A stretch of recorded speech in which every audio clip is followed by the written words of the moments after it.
O acidente com o voo 447 da Air France completou 10 anos. A nossa equipe conversou com alguns parentes das vítimas que revelam a indignação. Domingo, 31 de maio de 2009. 7 horas e 29 minutos da noite no aeroporto do Galeão, no Rio de Janeiro. O voo 447 da Air France decolava em direção a Paris, na França. No avião, 216 passageiros e 12 tripulantes. No comando da aeronave, o capitão Marc Dubois. Além dele estavam os copilotos David Robert e Pierre-Cédric Bonin, esse o menos experiente, com apenas 807 horas de voo nesse tipo de aeronave.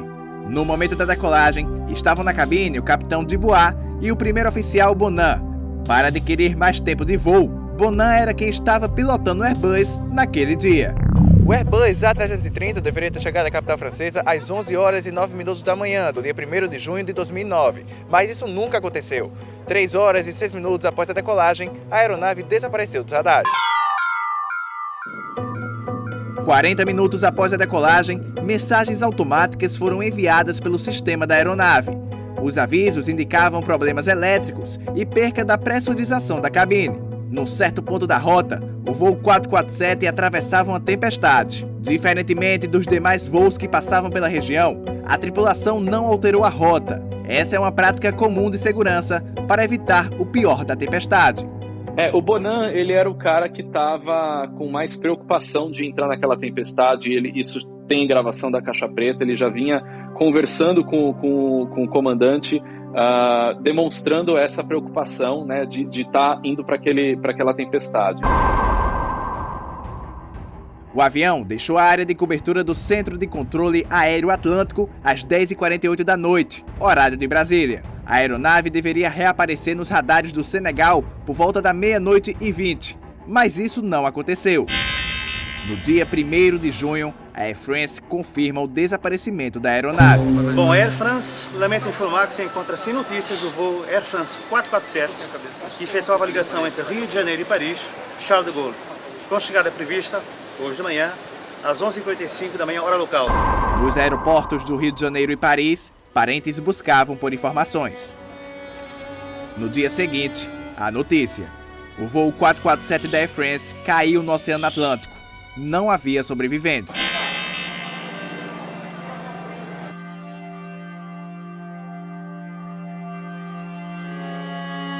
Deve-se fazer uma investigação profunda sobre esse caso. Isso é um fato que deixa a gente muito impressionado.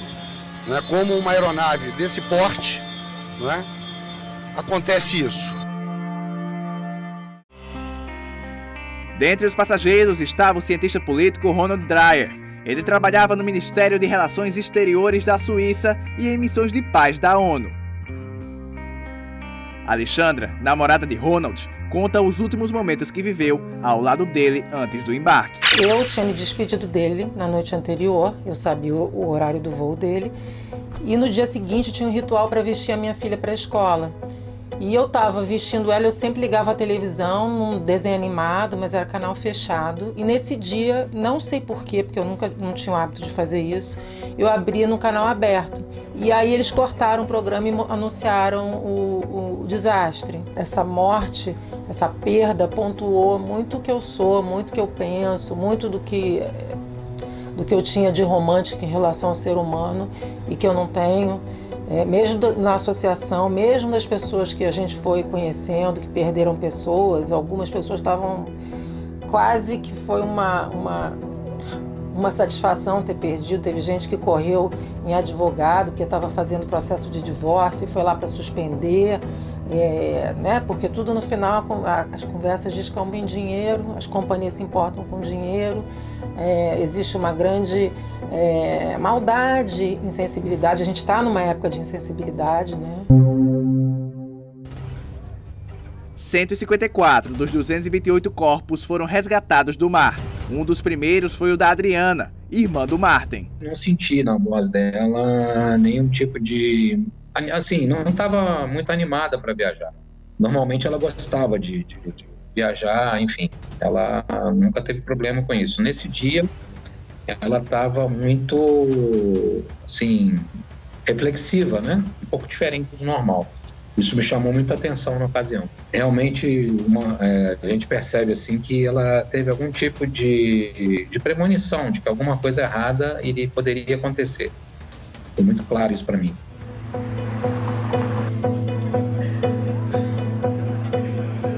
O relatório do acidente apontou como uma das causas a criação de cristais de gelo nos tubos de pitot. Ele é um instrumento que capta a pressão de fora da aeronave para fazer um cálculo ali de velocidade, altitude, enfim, todas as informações de voo que o piloto tem dentro do painel ali, o velocímetro, o altímetro.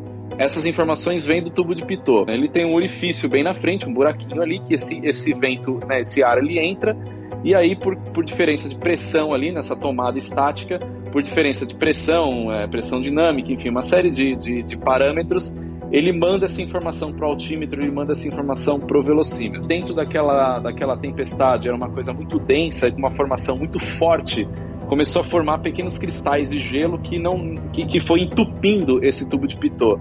Entupiu esse orifício onde entra o ar não entra mais, o ar não passa mais, as informações de velocidade e altitude, elas deixam de existir para o piloto. Com gelo nos tubos, o piloto automático foi desligado.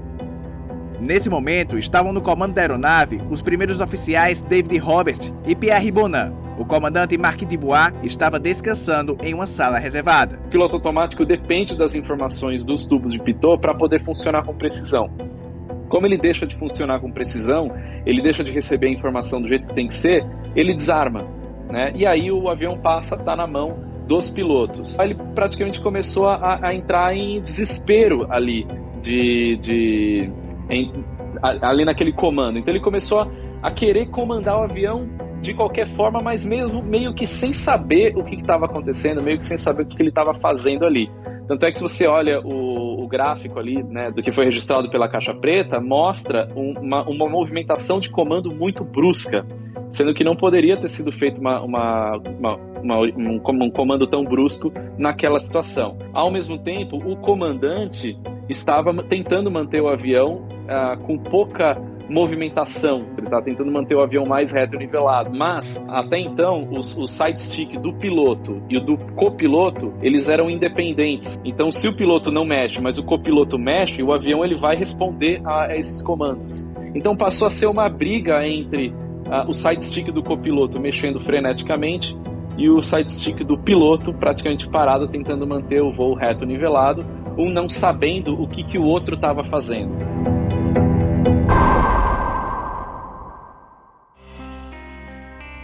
Hoje, o que resta para Alexandra, Martin e outras famílias que perderam é saudade e indignação. Na hora que cai um avião, é impressionante. Cai um avião, eles têm todas as pessoas prontas para lidar com todo o mecanismo, toda a forma que a gente vai se comportar, eles já sabem antes.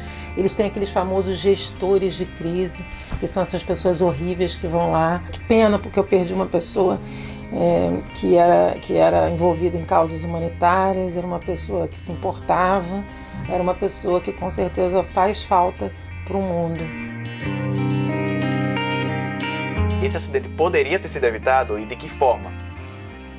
Olha, todo acidente é uma sequência de sis, né? Assim, a gente costuma dizer na aviação. Se o tubo de pitot já tivesse sido substituído por uma versão que não tivesse esse acúmulo de cristais de gelo, se o gerenciamento na cabine tivesse sido melhor, se o piloto tivesse mais experiência, então é uma série de sis que cada si desse é um elo de uma corrente, né?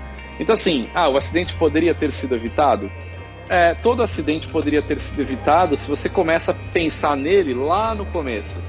Mas quando ele termina num acidente, ele já está numa sequência de erros para resultar naquilo, né? E daí, por isso que entra uma investigação aeronáutica em qualquer acidente aéreo. Queria só dar uma acrescentada nessa questão do que as pessoas acham que é perigoso voar porque vem as notícias desse tipo de acidente. Saiba justamente isso, um acidente ele não acontece do nada, não é uma coisa corriqueira, não é uma coisa que é normal, e se aconteceu é porque vem uma série de coisas até isso acontecer, e os profissionais da aviação estão sempre trabalhando para que nada aconteça. Então a aviação é muito segura e não é à toa que são pouquíssimos acidentes aéreos, infelizmente alguns ainda não acontecem, mas são pouquíssimos que acontecem justamente por conta de toda essa investigação que tem aí por parte dos órgãos, né, aeronáuticos do mundo inteiro, para entender o que foi e evitar futuros.